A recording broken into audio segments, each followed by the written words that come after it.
हे WhatsApp guys, welcome back once again. दोस्तों, किसी भी स्टूडेंट के लिए सबसे ज़्यादा कष्टदायक होता है उसके एग्ज़ाम का दिन। पर क्या हो अगर वही एग्ज़ाम उसकी ज़िंदगी और मौत का सवाल बन जाए। जी हाँ, हमारी आज की ये कहानी एक ऐसे ही डरावने एग्ज़ाम से जुड़ी हुई है जिसमें किसी भी सवाल के गलत जवाब पर बच्चों को जान से हाथ धो बैठना पड़ता है। ऐसे में क्या सारे बच्चे बच पाएंगे या फिर मर जाएंगे? आइए वीडियो में जानते हैं। तो इस कहानी की शुरुआत एक खाली पड़े क्लासरूम से होती है जहाँ पर चारों तरफ आग लगी हुई है और हम कैंग को देखते हैं जिसे अपने सामने वैन नाम की एक लड़की का भूत दिखाई देता है जो कि उसी की क्लास की थी। वो वैन को देखकर काफी डर जाती है और अपनी जान बचाने के लिए वहां से भागने लगती है। तभी न जाने कहां से क्लासरूम में एक और भूत आ जाते हैं और सभी के सभी आईना पर हमला कर देते हैं। इससे पहले कि वो उनके हाथ लगती, आईना की नींद खुल जाती है, यानी कि ये कोई हकीकत नहीं, बस एक भयानक सपना था। आज उसके हाई स्कूल का एग्जाम है। वो भागकर अपने दोस्त के साथ क्लास में जाती है। यहाँ हम उनके टीचर चैंग से मिलते हैं जो हमारे बचपन के दिनों में उन्हीं टीचरों में से एक हैं जो बच्चों को स्पोर्ट्स तो काफ़ी कराते हैं, बस शोर मचाने से मना करते।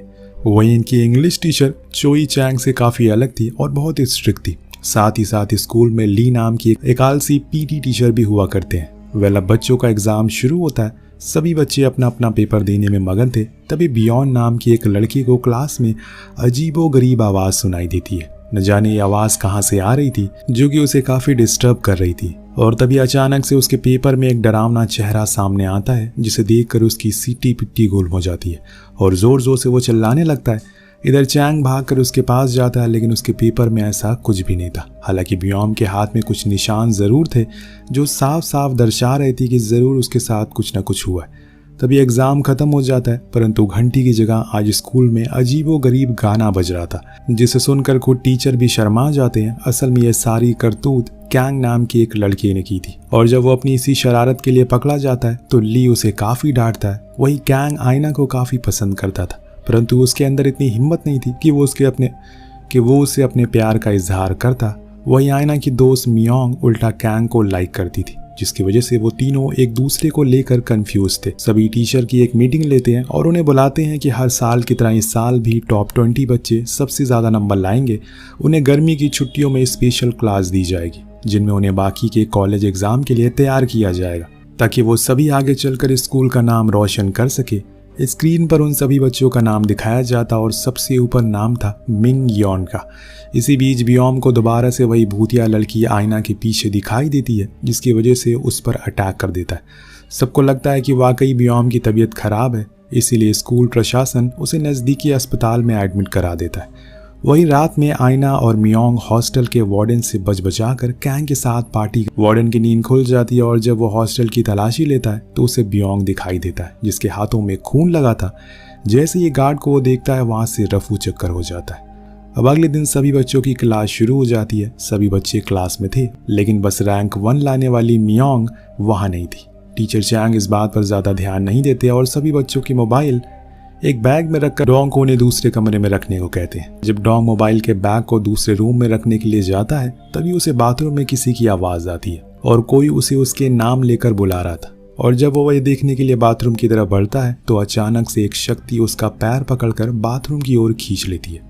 वहीं क्लास शुरू होने की घंटी बजती है जहाँ पर क्लास टीवी ऑन हो जाता है और टीवी में एक लड़की को सभी कांच के कंटेनर में बंद पाते हैं। ये लड़की कोई और नहीं बल्कि एग्जाम में टॉप करने वाली मिन योंग होती है जो कि क्लास में नहीं थी।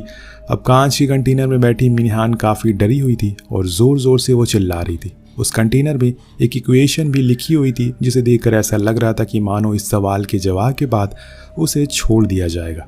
लेकिन सोचने वाली बात ये थी कि मिनह्योन कंटेनर तक पहुंची कैसे और वो कंटेनर आखिर स्कूल के किस हिस्से में है। अब चोई फटाक से आईना को बाकी टीचर के रूम में जाकर पुलिस को बुलाने के लिए कहती है लेकिन किसी ने स्कूल के सभी टेलीफोन लाइन काट दी है, यहाँ तक कि इंटरनेट भी नहीं चल रहा है। अब सबके बीच दहशत का माहौल है। हर कोई सहमा हुआ है, किसी को कुछ समझ नहीं आ रहा कि आखिर ये सब हो क्या रहा है।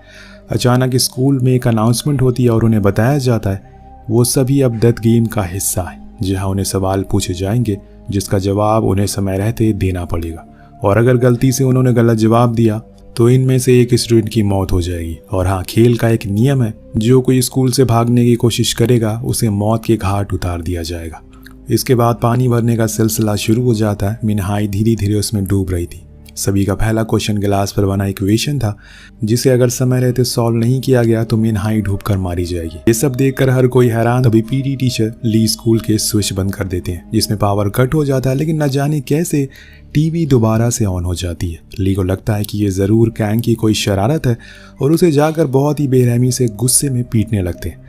अब कैंग टीचर से कहता है कि उसने ये सब नहीं किया और इसी कहासुनी में दिया गया समय खत्म हो जाता है और बेचारी मिन हाई डूबने की वजह से अपनी जान से हाथ धो बैठती है। और तब इन्हें समझ आता है कि ये कोई मजाक नहीं है, कोई सच में इनके साथ मौत का खेल खेल रहा है। यहीं पर चैंग को डोंग की याद आती है कि मोबाइल रखने के लिए दूसरे कमरे में गया था, परंतु अभी तक उसका कोई अता पता नहीं है। हर कोई ख्वाब में था, उन्हें पता ही नहीं था कि आगे उनके साथ क्या होने वाला है। तभी पीटी टीचर ली स्कूल के बाहर जाकर पुलिस को बुलाने का निर्णय लेते हैं, ये जानने के बावजूद कि बाहर जाना मौत को दावत देने के बराबर है। ली सबके समझाने के बावजूद भी बाहर चला जाता है और उसके देखा देखी स्कूल के और बच्चे भी बाहर की तरफ भागने लगते हैं। लेकिन तभी उनके रास्ते में ली मिलता है, जो बहुत ही बुरी तरह से जख्मी था। उसका पूरा शरीर खून से लटपट था। उसके बाद वो वहीं अपना दम तोड़ देता है, लेकिन मरने से पहले वो किसी की तरफ इशारा कर रहा था, परंतु वो कौन था ये कोई नहीं जान पाया। अब ली की खौफनाक मौत देखकर सबके मन में डर बैठ गया था। सब अच्छे से जान चुके थे कि स्कूल से बाहर जाना किसी भी सूरत में सही नहीं है। वहीं बियॉन भी स्कूल के ही किसी कोने में छुपा हुआ था। इतने में दूसरी घंटी बजती है और बहुत ही जोरों से डोंग की आवाज गूंजने लगी। वो जोर जोर से चिल्ला रहा था और हत्यारा उसे पूछता है कि तुम यहाँ पर क्यों, जिस पर वो कहता है कि शायद ये उसके लालची माँ के पापों का कर्मों की सजा है जो उसे अब मिल रही है। अब अनजान शख्स सभी को स्कूल के ऑडिटोरियम में जाने को बोलता है, जहाँ पर ढेर सारी चाइनीज शब्द रखे हुए थे, जिनमें से कुछ शब्दों को मिलाकर लालच और पाप से जुड़ा शब्द बनाना था। सभी लोग इस पजल को जोड़ने में लग जाते हैं। वहीं डोंग को एक पिंजरे में बंद करके उसके ऊपर मोमबत्ती रखी हुई थी, जिसके मोम पिघल पिघल कर उसके शरीर पर गिर रहे थे। मोम के गिरने से जो दर्द हो रहा था उसे बर्दाश्त करना डोंग की बस की बात नहीं थी।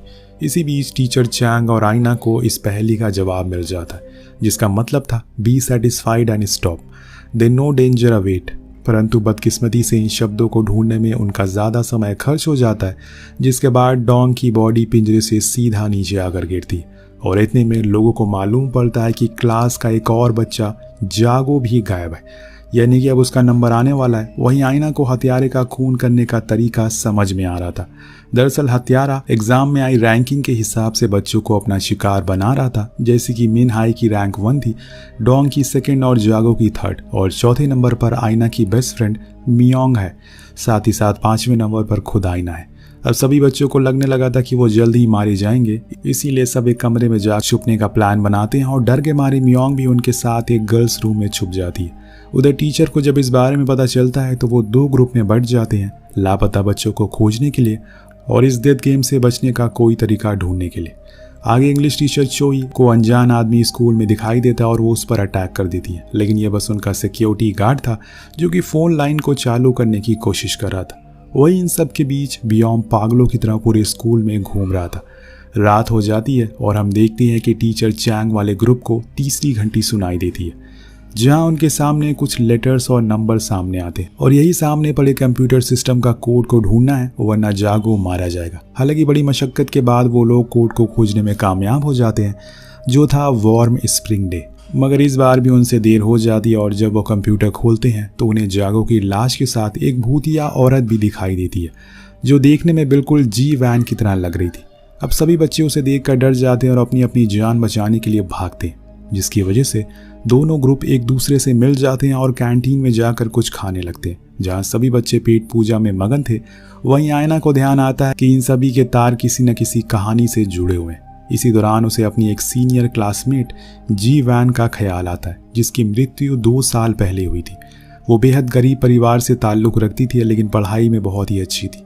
वो चाहती थी कि स्कूल के स्कॉलरशिप के पैसे से अपने आगे की पढ़ाई पूरी करे, परंतु एग्जाम में उसकी रैंक 6 नंबर पर आती है, जिसकी वजह से उसका यह सपना टूट जाता है और वो जहर खाकर आत्महत्या कर लेती है। न जाने क्यों आईना को लगने लगा था जीवैन की यह आत्मा है जो अपना बदला उन सभी से ले रही है, ये सब कर रही है, पर कोई भी उसकी बात पर विश्वास नहीं करता। और वहीं वो हत्यारा अपने हिसाब से अगले शिकार को गोजिंग को मार मार कर अधमरा कर देता और छत से लटका कर 4थी घंटी बजाता है, जिसे सुनकर इंग्लिश टीचर चोई अपने साथ कैंग और आईना को लेकर क्लासरूम की तरफ बढ़ती है। क्लास में उनका अगला क्वेश्चन मिलता है जहाँ पर फिर से कुछ शब्दों को मिलाकर अगला पजल तैयार करना था और दोबारा से वही गलती करते हैं जिसकी वजह से गोजिन की जान चली जाती है।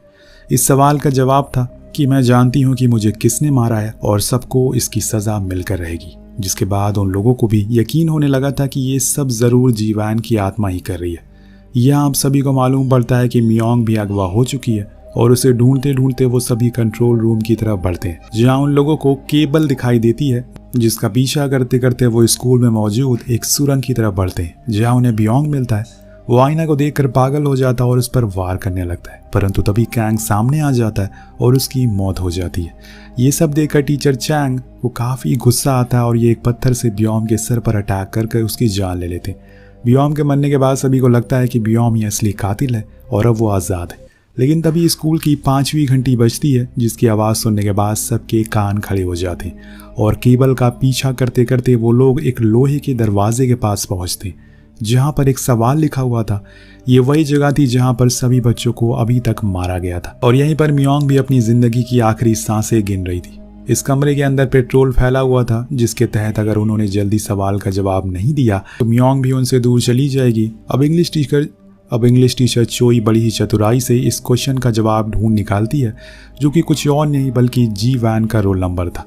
अब दरवाज़ा खुलता और वो सभी मियोंग तक पहुंच जाते हैं, परंतु जैसे ही मियोंग को बचाने के लिए रस्सी काटना शुरू करते हैं तभी वो भूतिया लड़की उसे वापस अपनी तरफ खींच लेती है और फिर एक ही बार में नीचे धकेल देती है जिससे कि मियोंग भी बाकी बच्चों की तरह मौत की नींद सो जाती है। यहाँ टीचर जैंग भूतिया औरत का पीछा करते करते ऊपर जाती है और दोनों में भीषण लड़ाई हो जाती है। काफ़ी मशक्कत के बाद जैंग उसे मार गिराता है और मालूम पड़ता है कि ये औरत कोई और नहीं बल्कि जी वैन की माँ थी जो अपनी बेटी की मौत का बदला सभी से ले रही थी। लेकिन वो आखिर ऐसा क्यों कर रही है जबकि जी वैन ने तो खुद की जान दी थी।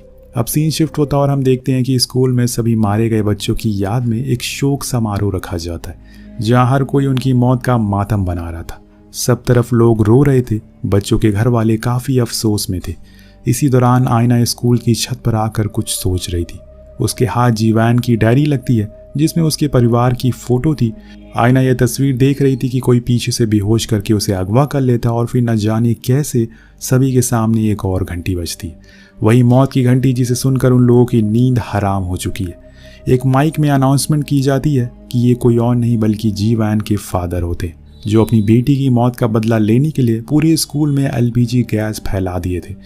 वो घोषणा करते हैं कि अगर 5 मिनट के अंदर जिस व्यक्ति ने उनकी बेटी का खून किया है वो अगर खुद सामने नहीं आया तो एक माचिस की तीली की बदौलत वो पूरे स्कूल को शमशान बना देंगे। ये सुनकर ऑडिटोरियम में अचानक से एक बार और टीवी ऑन हो जाती है जिससे एक वीडियो दिखाई जाती है। साफ साफ समझ में आ रहा था कि जीवैन ने खुदकुशी नहीं की बल्कि उसका खून हुआ था, लेकिन खूनी का चेहरा साफ साफ दिखाई नहीं दे रहा था।